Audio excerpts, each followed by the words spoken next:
मैं किचन में हांडी चढ़ाए बैठे खुद भी उसके साथ जल रही थी जब बाहर से आते मेरे पति ने आवाज लगाई, सलोनी, अरे ओ सलोनी। मैं गैस का चूल्हा बंद करके बाहर उनके पास दौड़ी चली आई।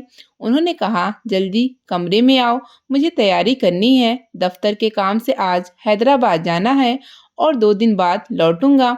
मैंने फौरन से उनका बैग उठाया और उसमें 2 सूट डालते हुए कहा कि खाना खा लें, तैयार ही है। उन्होंने एक नज़र मेरे ऊपर डाली और बोले, नहीं नहीं, रहने दो, जानता हूँ तुम्हारा तैयार खाना भी आधा घंटा ले लेगा, इससे बेहतर है रास्ते में कहीं खा लूं।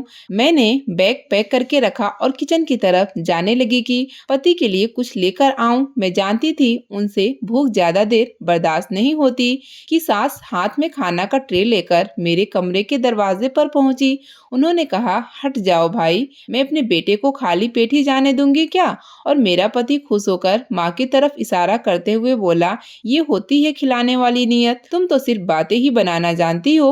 फिर सास ने मुझे किचन में भेज दिया और खुद हाथ से निवाले तोड़ तोड़ कर मेरे पति के मुंह में डालने लगी। जाते हुए मेरे पति ने मेरे अलावा सब घर वालों को बाय बोला और चले गए। मेरा दिल अब हांडी के नीचे जलते चूल्हे की तरह जल रहा था। यह औकात थी मेरी इस घर में। सुबह आंख खुलने से लेकर रात को बिस्तर पर जाने तक सब लोगों के सारे काम मैं ही किया करती थी और साथ साथ सबकी जली कुटी बातें भी सुनती रहती थी। घर में सास ससुर और मेरे पति के अलावा उनकी एक कुंवारी बहन और 2 भाई भी थे। उन सबको मैं एक आंख नहीं भाती थी। पति जो मोहब्बत की शादी करके लाए थे वो भी माँ बहन की बातों में आकर मुझसे रूठे रूठे रहने लगे थे, क्योंकि उन्हें लगता था कि मैं उनकी उम्मीदों पर खरी नहीं उतर रही, जबकि उनको बीवी के रूप में अपने लिए एक खूबसूरत महबूबा और अपने घर वालों के लिए काम करने वाली नौकरानी चाहिए थी, जो दोनों ही बनने की मैं भरपूर कोशिश कर रही थी। और घर की काम वाली बनते बनते मैं पति की महबूबा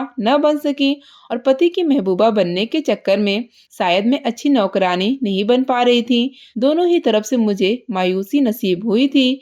आगे पीछे कोई था नहीं जो मेरी तरफदारी में 2 बोल बोल देता, इसलिए मेरे पीठ पीछे जो जो पट्टियां मेरे सास मेरे पति को पढ़ा देती वो ही उनके लिए सच होता और मेरा सफाई में बोला हुआ हर शब्द अपनी गलतियां को ही छुपाना था। मेरी सास और ननद ने आज अपने किसी रिश्तेदार के घर जाने का प्रोग्राम बनाया था। क्योंकि मेरे पति भी घर पर नहीं थे, इसलिए काम से आज कुछ जान छूटी थी। मैंने सिर्फ अपने लिए और ससुर के लिए ही खाना पकाया था। वो दोनों सुबह होते ही मेरे देवर के साथ निकल गई थी। दोपहर में ससुर को खाना देकर मैं अपने कमरे की तरफ जा रही थी जब चक्कर आने की वजह से मैं गिरते गिरते जाकर दरवाजे से टकराई और सर पर चोट लग गई। मेरा खून निकल आया तो ससुर देखकर घबरा गए और फौरन रिक्शा पकड़कर मुझे हॉस्पिटल लेकर आए। शुक्र है सास घर पर नहीं थी, वरना इसमें मेरी ही कोई चाल बताकर वह कामचोरी का इल्जाम मुझ पर लगा देती।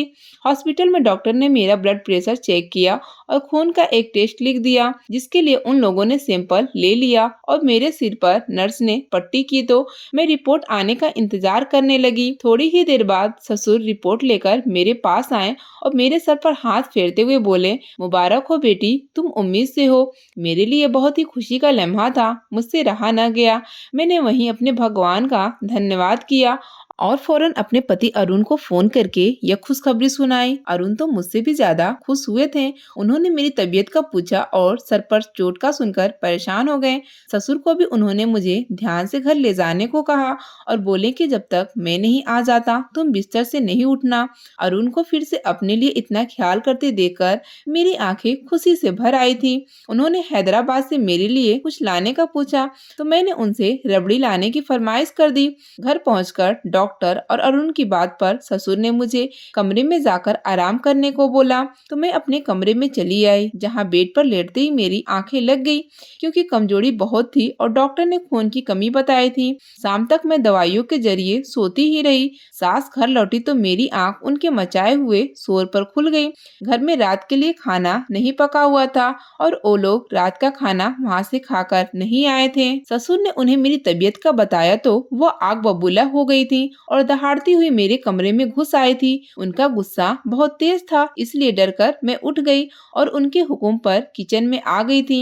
उन्हें मेरे सर पर लगी पट्टी से कोई मतलब नहीं था कि कम से कम पूछ ही लेती क्या हुआ है। मैंने कांपते हाथों से सबके लिए रोटियां पकाएं और सब्जी बनाया। सब लोग खाकर सोने चले गए थे। मुझे रात गए बहुत बुखार होने लगा और खून की कमी की वजह से सांस फूल रही थी। मुझे नींद नहीं आई और कमरे में घबराहट हुई तो मैं आंगन में पड़ी चारपाई पर लेट गई थी। मुझे शिद्दत से अपने पति के घर लौटने का इंतजार था। एक तो मेरी तबीयत खराब थी और दूसरा उन्होंने बड़े वक्त के बाद मुझे दो बोल मोहब्बत से बोले थे। उन्हें याद करके मेरी आंखें भर आई थी और गुजरा वक्त मेरी आंखों के सामने घूमने लगा था। जब मैं अरुण से पहली बार मिली थी तब वो मुझे देखकर किस कदर बेचैन हो गया था। हम दोनों ने एक दूसरे को एक शादी के फंक्शन में देखा था। वो शादी मेरे एक दोस्त के भाई की थी, जहां अरुण भी अपने दोस्त के जरिए आए थे। इस शादी में हम दोनों के खानदान से कोई भी शामिल नहीं था, क्योंकि वो रिश्तेदारों की शादी नहीं थी। मैं अपने दोस्त के साथ बारातियों में आई थी और अरुण भी अपने दोस्त की तरफ से लड़की वालों की तरफ से घर के कामकाज में शामिल थे। खाने की मेज पर जब मेरे कपड़ों पर गलती से कोल्ड ड्रिंक गिर गई तो मैं उसे साफ करने एक कोने में खड़ी थी, जहाँ से गुजरते हुए अरुण ने मुझे देखा और पूछा कि आपको कुछ मदद चाहिए। मैंने बताया कि मेरे कपड़े पर कोल्ड ड्रिंक गिरने से गीली हो गए हैं। उसने मुझे टिश्यूज लाकर दिए और मैंने अपने कपड़े साफ कर लिए। मैंने उसको थैंक यू बोला और जाकर अपनी कुर्सी पर बैठ गई। इसके बाद लगातार मैं नोट कर रही थी कि अरुण कहीं दूर कहीं पास खड़े होकर सिर्फ मुझे ही देख रहे थे। उनके यूं देखने पर मेरा भी ध्यान बार बार उनकी तरफ जा रहा था और यूं नजरों ही नजरों में हम दोनों ने एक दूसरे की पसंदीदा को भाप लिया था। उस वक्त तक तो हम दोनों को एक दूसरे का नाम भी पता नहीं था और न ही हम दोनों एक दूसरे को जानते थे। ये सिर्फ और सिर्फ नजरों का एक टकराव था। इसके बाद शादी की फंक्शन खत्म हुई। हम सब अपने अपने घर को चले गए। हम क्योंकि दूसरे शहर से बारात लेकर आए थे, इसलिए अरुण को मेरा अता पता तक मालूम नहीं था।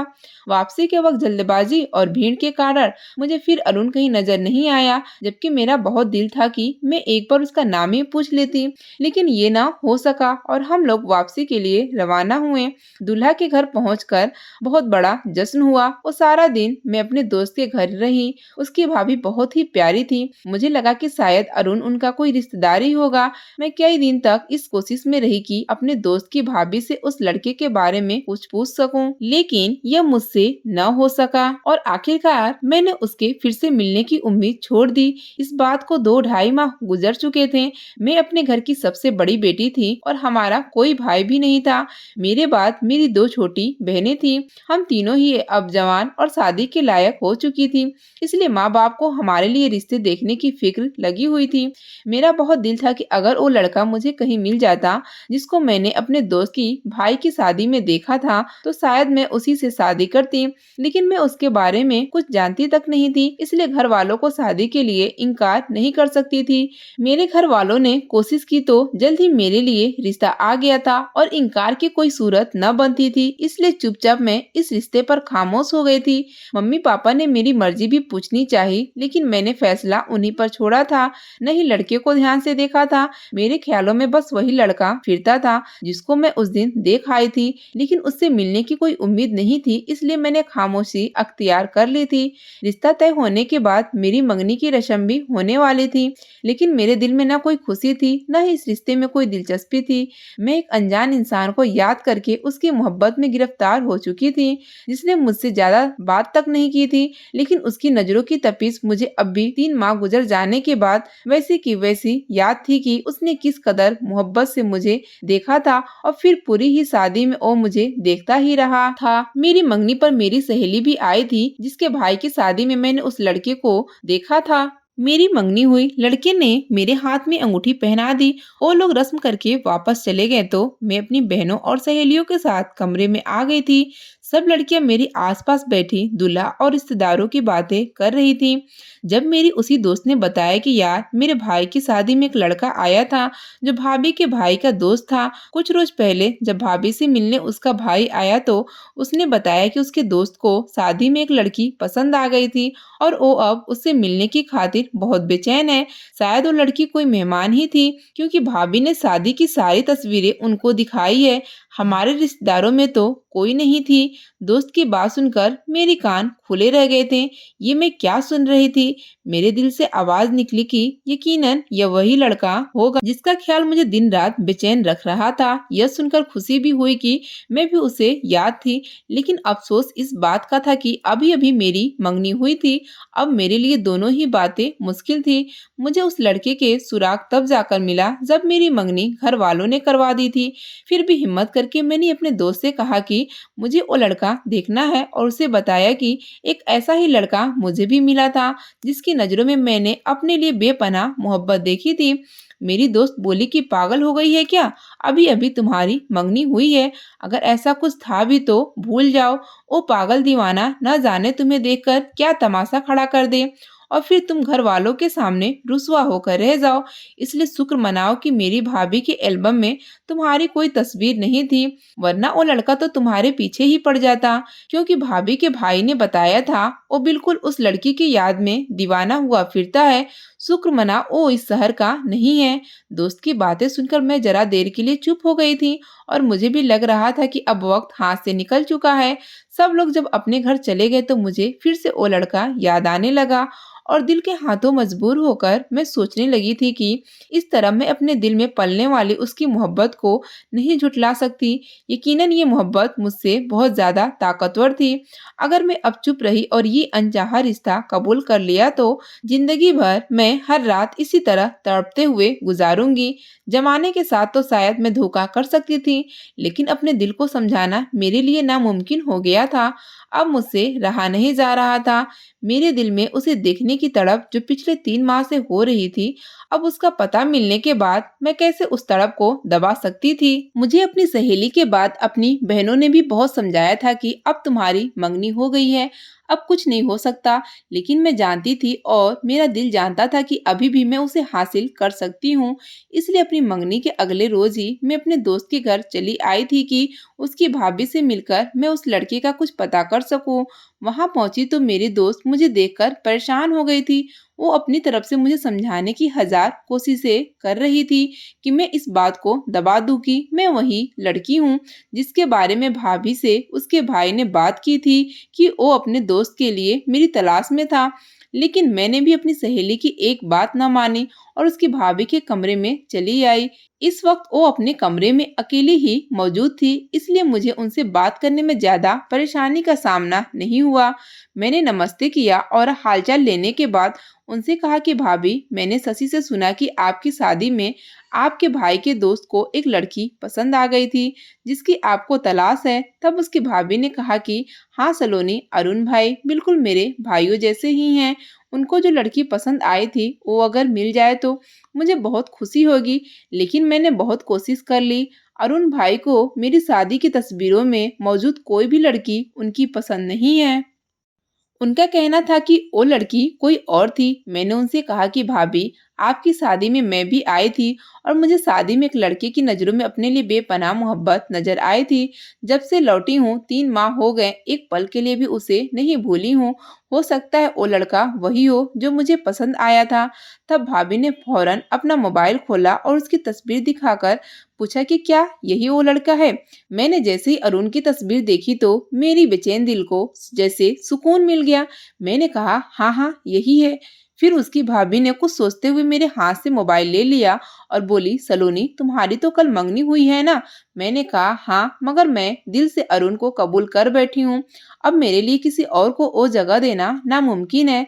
जबकि मैंने सुना है कि अरुण को भी कई रोज से मेरी तलाश है, तो मैं उसकी खातिर कोई भी रिश्ता कुर्बान करने के लिए तैयार हूँ। इतने में शशि भी अपने भाभी के कमरे में आ गई थी। वो दोनों मिलकर मुझे समझाने लगी कि एक लड़की के लिए रिश्ता तोड़ना इतनी आसान बात नहीं होती। तुम्हें समझदारी से काम लेना चाहिए, क्योंकि अरुण को अब तक तुम्हारा पता नहीं चला। इसलिए तुम भी इस बात को भूल जाओ और अपने घर वालों के बारे में सोचो। तुम्हारे बाद तुम्हारे माँ बाप को 2 और बेटियों को फर्ज भी अदा करने हैं।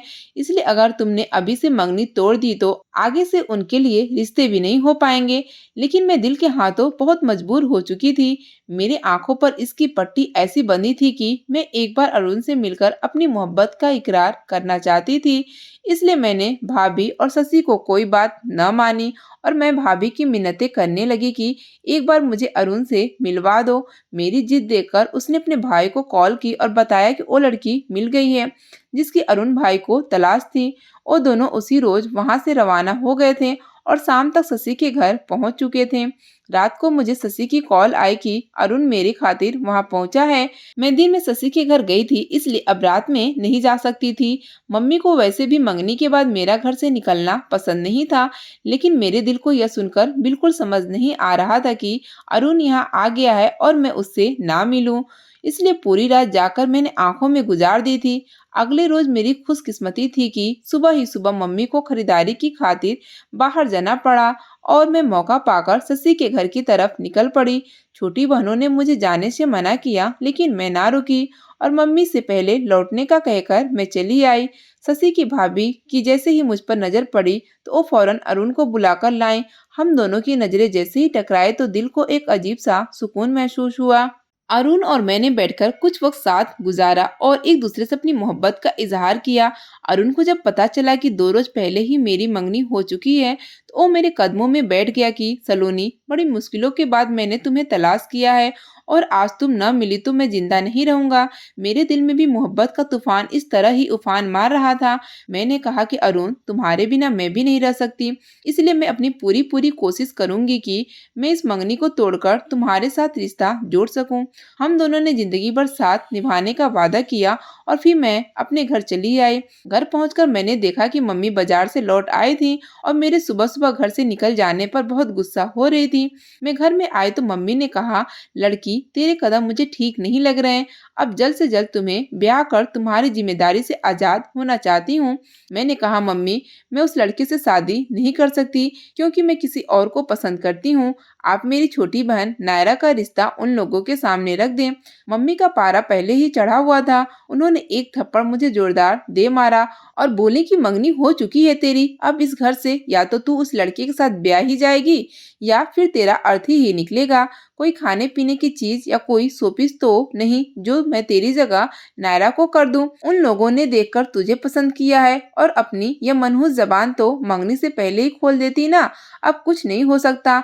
मम्मी ने उसी रोज मेरी होने वाली सास को संदेश भेजा कि आकर शादी की तारीख पक्की कर जाएं। मैं मम्मी की मिन्नतें करती रही। मम्मी के साथ साथ पापा ने भी मेरी एक न मानी और चोटियों से पकड़कर मुझे कमरे में बंद कर दिया। मम्मी ने मुझे बहुत मारा और अपना फैसला सुना दिया कि 1 हफ्ते में ही तुझे इस घर से विदा कर दूंगी। मैंने अरुण को अपनाने का पक्का फैसला कर लिया था, इसलिए एक रोज रात को अपने साथ 2 जोड़े लेकर घर से निकल पड़ी और सीधा अरुण के शहर की तरफ चल दी। मैं जो कभी घर से नहीं निकली थी, आज इतनी हिम्मत बढ़ गई थी कि दूसरे शहर तक का सफर अकेले तय किया था। अरुण से जब मिली थी तो उसने अपने बारे में सब कुछ मुझे बता दिया था। मेरे पास उसका फोन नंबर और एड्रेस सब कुछ था, इसलिए मुझे जाने में ज्यादा परेशानी का सामना नहीं करना पड़ा था। अगले रोज ही मैं अरुण के घर दरवाजे पर थी। यह भी सुबह सवेरे का वक्त था। जब मैंने उन लोगों के दरवाजा खटखटाया तो अरुण के पापा ने आकर दरवाजा खोला था और मुझे सामने देखकर वह हक्के बक्के रह गए थे, क्योंकि इससे पहले उन्होंने मुझे कभी नहीं देखा था। उन्होंने जब पूछा कि किससे मिलना है तो मैंने जब अरुण का नाम लिया तो वो जोर से बोले कि अरुण से क्यों मिलना है। इतने में अरुण की माँ के कानों तक भी ये आवाज पहुंच चुकी थी, क्योंकि वह भी करीब ही रखी चारपाई पर बैठी थी। वो उठकर जल्दी से दरवाजे पर आ गई और मुझे देखकर वहीं से लौट जाने का कहने लगी थी। पहले तो उन लोगों ने यह मानने से इनकार कर दिया था कि यहाँ कोई अरुण नहीं रहता, लेकिन मैं जो अपना घर बार छोड़कर आई थी तो अब यहाँ से वापिस कहाँ जाती। मैं भी ढीठ बनी उन्हीं के दरवाजे पर खड़ी रही। इतने में पूछताछ और शोर बढ़ा तो अरुण का छोटा भाई जाकर अरुण को बुलाकर लाया। अरुण को जब पता चला कि उससे मिलने दरवाजे पर कोई लड़की आई है तो उसको यकीन हो गया कि ये मैं ही होगी। वो उस वक्त नींद की हालत में अपने कमरे में सोया हुआ था और मेरा नाम सुनते ही बहुत परेशान होते नंगे पैर ही दरवाजे पर आ पहुंचा था, जहां उसकी माँ खड़ी मुझे अभी तक लड़ झगड़ रही थी कि हमारे गले में कोई मुसीबत डालने की जरूरत नहीं है, अभी वापसी का रास्ता पकड़ो। लेकिन अरुण ने आकर उनकी सारी बातें मानने से इनकार कर दिया था और वो बोला कि मैं इससे मोहब्बत करता हूँ और ये मेरी खातिर यहाँ आई है तो अब मैं वापस नहीं लौटा सकता। उसके माँ बाप उस पर बहुत गुस्सा कर रहे थे कि ये कैसी मुसीबत तुम हमारे ऊपर ढाने जा रहे हो, अगर पीछे से इसके घर वालों ने कोई बड़ा कदम उठा लिया तो फिर क्या करेंगे। अरुण ने कहा, मैं हर चीज की जिम्मेदारी खुद उठाऊंगा, आप लोगों को परेशान होने की जरूरत नहीं पड़ेगी। वो मेरा हाथ पकड़कर मुझे अंदर ले आया। हम दोनों आंगन में सबके बीच बैठे थे और उसके माँ बाप खा जाने वाली नजरों से मुझे घूरे जा रहे थे। अरुण जरा देर के लिए इधर उधर होता तो वो मुझे कहती कि अभी निकल जाओ वरना जिंदगी भर पछताओगी। लेकिन मेरे ऊपर भी अरुण की मोहब्बत का भूत सवार था। मैं यहाँ से कहीं नहीं जाने वाली थी और अब तो अरुण का साथ भी हासिल था। मेरी ताकत और बढ़ गई थी। मैंने अपनी माँ की नहीं सुनी थी तो सास की कहाँ से सुनती। इसलिए मैं अरुण के साथ बहुत खुश थी। पूरे 1 हफ्ते से मैं उसके घर रही, लेकिन अरुण के माँ बाप उसे मेरे साथ शादी करने नहीं दे रहे थे। उन्हें लगता था कि मेरे घर वाले अगर इस बात से लेकर कोई बड़ा कदम उठाएंगे तो मुसीबत गले पड़ जाएगी, इसलिए अभी शादी करना खतरे से खाली नहीं होगा। लेकिन 1 हफ्ता अच्छे से गुजर गया था। मैंने शशि से बात की तो पता चला मेरी छोटी बहन नायरा की शादी मेरे पिछले मंगेतर से कर दी गई है और मेरे घर वालों ने मुझसे ताल्लुक न रखने का इजहार खुल्लम खुल्ला कर दिया। मैंने अरुण को यह बात बताई और फिर हम दोनों ने कोर्ट में जाकर शादी कर लिया। अब मैं बकायदा अरुण की बीवी बनकर उसके घर में आ गई थी, इसलिए मुझे यहाँ से निकाले जाने का कोई डर नहीं। हमारी शादी के शुरू शुरू के दिन थे, जिंदगी बहुत सुहानी लगने लगी थी। अरुण का ध्यान और मोहब्बत मुझे भरपूर हासिल थी। मेरे पाँव जमीन पर नहीं रहते थे। किस तरह मैंने अपनी मोहब्बत को हासिल कर लिया था। मैंने कभी सोचा भी नहीं था कि जिंदगी में इतनी मोहब्बत करने वाला पति मुझे मिल जाएगा। अरुण के लिए मेरी हर बात हुक्म का दर्जा रखती थी। मेरे मुंह से जो निकलता था वो उसे पूरा करना अपना आखिरी मकसद समझ लेता था। उन दिनों अरुण की कोई नौकरी नहीं थी। वो अपने माँ बाप से ही खर्चा लिया करता था। उनके घर के हालात भी कुछ ज्यादा बेहतर नहीं थे। मेरा ससुर एक रिटायर्ड सरकारी स्कूल का टीचर था, जिसकी आने वाली पेंशन से बस घर का राशन ही पूरा होता था। अब अरुण क्योंकि शादीशुदा था तो वो भी अपनी तरफ से छोटी मोटी मजदूरियां करता और मेरे लिए कभी खाने को तो कभी पहनने की चीजें लेकर आता था, जो देखकर उसकी माँ और बहन मुझसे बहुत जलती थी कि किस तरह मेरा जादू चल गया है।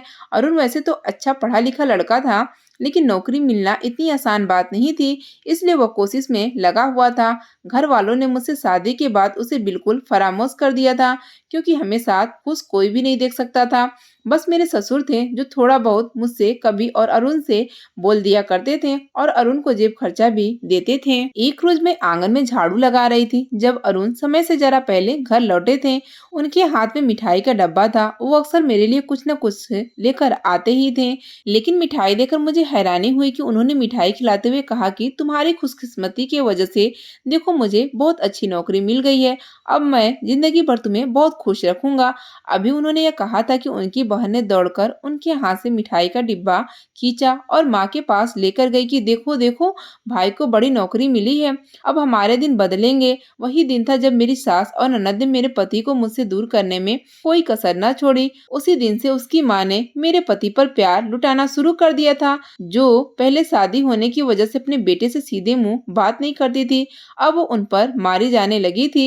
यहाँ तक कि मेरा पति जब शाम को ऑफिस से घर लौटता तो उसे मेरे कमरे तक आने का मौका ही नहीं मिलता था और उसकी माँ बहन उसे सीधा अपने साथ ले जाती। वह उन्हीं के साथ खाता पीता बातें करता। वो उस कदर बिजी उसे रखती कि मैं उसे याद ही न होती।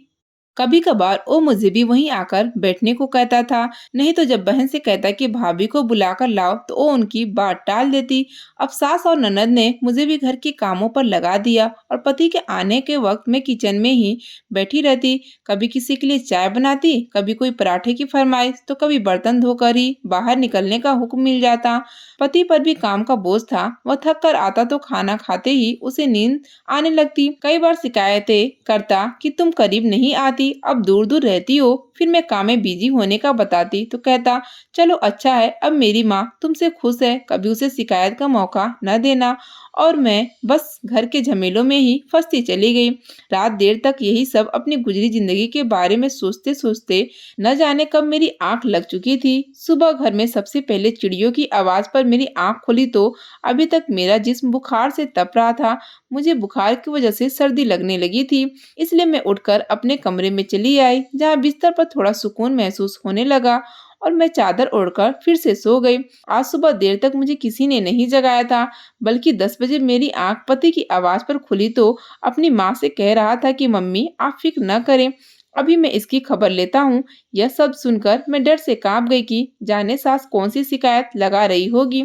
मैं दौड़ी दौड़ी बाहर आई तो मेरी सास ने अपने सर दुपट्टे से बांधा हुआ था और मेरी ननद पास बैठी और रबड़ी खा रही थी, जिसकी मैंने कल पति से फरमाइश की थी। अरुण की नजर मुझ पर पड़ी तो वो गुस्से से बोला, सलोनी, आखिर तुम किस मर्ज की दवा हो? मम्मी को इतना बुखार है और घर में किसी ने सुबह की चाय तक नहीं पी है।